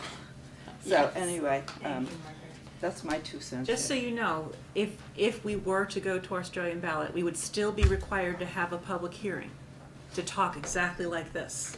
That would still have to happen. It's just people wouldn't be able to stand up and add money to the budget. And people wouldn't go because they would say, what's the point? Right. There's a trade-off there. Thank you. All right. Do we need to vote on this decision? Or? Greg, Vote what's- to warn a public hearing on the budget in a certain amount. So Right. in one way or another, you need to vote on that number. So, should we vote on it as we decide the warning? Okay. All right, so, do you have more to share, or you're good? Oh. No. I do have more to share. No, please, no can't. So I'll give you time to again, back to the staff. This is a process and a journey for staff, and it's some kind of like a controlled food fight at times as to who's going to get the extra cupcake. But they all work together, and separately and together, put a lot of their thoughts and what the community needs, etc. throughout the year. Then they go through this process where they sit down with the manager and finance, and we do some trimming, and we get the tough questions that we know you're going to ask as well. So that process comes to the one-day session, and then tonight. The fact that you have 15,332,000, and you're really only talking about this many items out of this many, shows that our process is working, that we understand where you are and where the public is, and Sarah's spreadsheets are able to keep up with the changes. Barely. And this process starts back in what, September or August? October, I thought? It definitely is August or September. So all of these spreadsheets have to be updated and the numbers moved to the left and all of the formulas changed and the current year figures, like the audited figures, loaded by hand out of Nemrick and then distributed to the department heads at the beginning of October, and they're due back to me at the end of October, and then I go through all of them and put them in the master spreadsheet because I don't let anybody touch that. And then we meet, Evan and Greg and I, and sometimes Courtney as well, meet with all of the department heads individually to hear what they have to say. Then we reconvene, we go over the whole thing, and then we make changes to their budgets prior to it coming to this level. It is a journey, as Evan said. That's just the general fund. It's a journey, and that's Yes. just, and then the other thing is, so think about this, they're putting this together in September for next July. Right. And you're trying to be that accurate moving forward in advance. So it's a dance. Polishing up the crystal ball. Yeah. So, but we also appreciate your support. Annie, Hi, I'm super confused. I understood that I was given opportunity to speak. I'm sorry I made the joke. Well, I was about to talk. Evan decided I needed more time. Oh, I'm sorry. That's okay. I'm just a little confused by No, how please. this works. Please pick up where you left I'm off. I'm just more. Nope, it's not on you. Okay. I'm feeling a little bit like I don't understand what just happened. Okay. Not on you. I don't mean to be rude to you either. I just Oh, I I don't took your minute understand how because I that. thought you were chewing, and then I wanted to go back to you. No, understood. I just thought it all had to go through. I don't know. No, no, Anyway, go just right ahead. protocol thought. Um, The two things I wanted to say were that I am so I respect so much that you had what you had to say about the bonus to the chair. I appreciate and value your thought, Max, because yes, I agree the amount of time and effort put in, but also as Sarah was sliding that thing up and down, I was like, Max, dude, I had your back last week, but I'm looking at this now. And so I was struggling with how to articulate, what I might have to say to support the concept, but say, right now I'm not feeling it based on where we're going to take that. And so I really value what you said about that. And I had one other point, but I did forget it. But it's fine, I'm sure. I have made a lot of points tonight. You sure? I'm sure. If I think of it, I'll let you know later. So if we're done with the discussion of the budget, we've settled on a final amount of $15,332,134, which is an increase of 3.38%. Then let's move on to item 6H, where we approve the warning for the public hearing on the budget of that dollar amount. Would either of you like to make that motion? Sure. I move that the Select Board warn a public hearing for the fiscal year 2021 operating budget for the town of Essex in the amount of $15,332,134 to be held Tuesday, January 21st, 2020 at 7:05 p.m. at the town offices at 81 Main Street. A second. Okay, any further discussion? All in favor, say aye. Aye. Aye. And that concludes the budget process for now. Thank you all. That's good discussion. Appreciate the support. I just want to say, Sarah, you and I need to get together after the meeting before I forget, so we can finalize these numbers, so I can get them to the reporter, so they can publish it and meet our warning requirements first thing tomorrow morning. Wow, okay. Nice work, Cutting it friends. close. Thank you also for accommodating a new budget process on a single day and changing the calendar to make that happen. Sarah, did that work well for you? That worked very well for me, and I appreciate everyone else being willing to do that It also. was a long day that day. It was a long day. It was. The discussion sort of dwindled at the end. I know, I looked over at everybody around 3:45 and they were all like this in their chairs. I recommend smaller sandwiches. Yeah. Okay, so next on the agenda, we have two executive sessions, which I would recommend we save until after we approve the consent agenda and talk about the reading file. Sound like a plan? Sure. So would anybody like to move the consent agenda? I move approval of the consent agenda with Select Board comments. I second. Are there any comments or further discussion about the items in the consent agenda? I don't have any. Hearing none, all those in favor, please say aye. Aye. Aye. And now we are on to the reading file. I have a couple questions about some of the items in the reading file, but, anybody else? Max? Yeah, on F, the Arbor Day Foundation gift from Patty and Sam Davis. I just wanted to give a shout out there to say thank you. That was nice. They planted a tree in the name of the town, Yes, that was a really generous which gift. is really very generous. Thank you, Patty and Sam Davis. Thank you, Patty. I know you're watching. Thank you. And I'd like to also say thank you to the Mountain View Cemetery, or to, how do you pronounce the Bianchi? Bianchi. Bianchi? Stonecrafters, for donating money to the cemetery. Right, isn't that what they did? Yeah, isn't that neat? So, very cool. And they were the Nice ones support. that did all of the renovations of the stones from the grant that the Historical Society got, or the Cemetery Association got, right? Correct, and there's a few $100s left over on that grant. So the clerk's office and the cemetery commission is reaching out to Preservation Trust of Vermont, which gave us the grant, to see if we can do a little bit more cleanup on some of the letters and some of the gravestones. Nice. Okay. That's Little- wonderful. Little rework. Yeah. Yeah. And I have just one more thing. Just wanted to share with my fellow board members that I will not be seeking a fifth term. This will be my last hurrah. So, for various reasons, which I won't go into. We're deeply disappointed but understand completely. Max, thank you for 12 years of outstanding service to the town of Essex. Been an honor to serve. You have guided us through some really important stuff and some big changes, so thank you. It's my pleasure. Thank you very much. But we're glad we have you until April. Yes. And also, I'm glad I got to sit next to you tonight. I just had a couple comments about some of the stuff. Max provided some dates for select board outreach for the budget.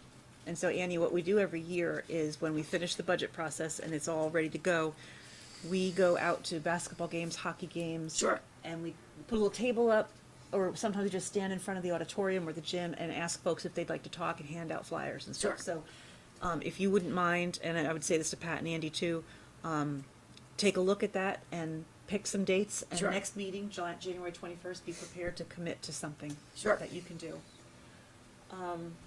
And I wanted to thank Andy for putting in that Vermont Incorporated Villages article. Yeah, It was that's fascinating. really, really interesting. What was the context of the DUI drug trends reading file item? Just for us, what was the message coming out of that? Because there was a lot of data in there. Yeah, there's Some Chief great Gary. data. Yeah, Chief Gary wanted you to see that just to see what some of the trends are happening in the state. That's area scary. nowadays. Yeah, it was. Those aren't good trends. And, one of their other the concerns is with cannabis. And Yeah. not only with distracted driving, but cannabis and other things. Well, and the emphasis that we're thinking about cannabis and opioids, but that there's a lot of cocaine use still. Yes. And it's been increasing regularly over the years, so. Crack cocaine. Crack cocaine, yep. Yeah, isn't that nutty that's making a comeback? And the last question I have, and this is just a information question. Sarah, maybe you can answer this. In looking at the letter from the tax department on property valuation, how is it that our grand list is assessed at 26.5 million, but the equalized education list value is 2.89 billion? How in the world does that get calculated? And if you don't know, it's totally okay. I find that a huge. Evan's like, it's getting late. I don't have a good answer.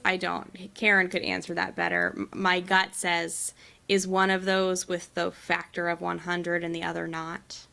Is my first instinct not looking at it. Is that correct? It's But it's just still but- off, right? Because it was 2.6 versus 2.8. Right, and then the town has a stabilization agreement, so that one property is excluded from our grand list number. But yeah, Karen would be better to answer those Okay, questions for you. We can look at it. Would be, and get the I just, answer. yeah. To think that the state thinks that everything in our grand list is worth $2.8 billion, I think that's a little bit of a stretch. Anyway, I'm sure it's not a mistake, but I just don't understand it. So. That's all I had. Do any of you have any questions or comments on the reading file? No, I said I do mine. not. Okay. Then we have two executive sessions. Oh, right, we have 3 executive sessions, but letter J, evaluation of a public employee, I had my dates wrong. And so that's actually Monday, the 21st, not today. So we don't have to do that one. My apologies for the confusion. But we do have one to discuss labor contracts, and we do have, yes, that was it. Yep. Union negotiations. And to appoint the Economic Development Commission members. So we have a motion in our packet for the negotiations, but do we have one for Personnel, yes. the EDC? Oh, good, okay. So I move that the select board enter into executive session to discuss the proposed public official appointments in accordance with 1 VSA section 313A3 and to include the unified manager and the deputy manager. I second. All those in favor? Aye. And then there's another, did you do both of them? I did not. Oh, that's the premature public knowledge. I got the other ones for the contract? Yeah. There's 2 motions there. So the first one, I move that select board make the specific finding that premature general public knowledge of the town's position concerning ongoing contract negotiations, labor relations agreements with employees, and mediation would place the town at a substantial disadvantage. I second. All those in favor? Aye. Aye. Aye. Okay, so One more. oh, sorry. I move the select board enter into executive session to discuss contracts, labor relations, agreements with employees, and mediation pursuant to 1 VSA section 13A1A and 1 VSA section 313A1B and 1 VSA section 313A1C to include the unified manager. I second. All those in favor? Aye. Okay, thank you, Max. Ooh, Usually glad you were Andy so does prepared. it. I tell you what, when we started, I was like, man, and then Max whips that out. I was like, So So we